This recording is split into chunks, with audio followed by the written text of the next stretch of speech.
বিশ্বে ৫৪টা good news ২০২৪ সালের মধ্যে এটা একটা গরু খাওয়া বাড়ছে, বিফ খাওয়া বাড়ছে।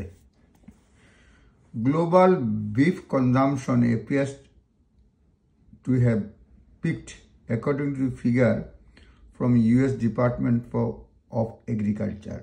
আমেরিকার এগ্রিকালচার ডিপার্টমেন্টের তথ্য অনুযায়ী বিশ্বে beef consumption বেড়েছে। The world increasing meat demands are instead of being met by increasing demandটা pork এবং chicken দিয়ে meat হয়। The rearing of these animals is less carbon intensive than cattle. Cattle থেকে meat pork এবং চিকেনে less carbon ইন্টেন্সিভটা বলছে এবং requires less কম জায়গা লাগে, পানি লাগে এবং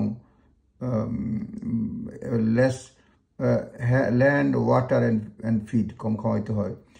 ওভার দি পাস্ট 15 years গত 15 বছরে কনজামশন বিফ ইনক্রিজ, মানে গত 15 বছরে বিফ ইনক্রিজ হয়েছে 6.3% worldwide, whereas consumption chicken বাড়ছে 35% আর বিফ বাড়ছে 6.3%।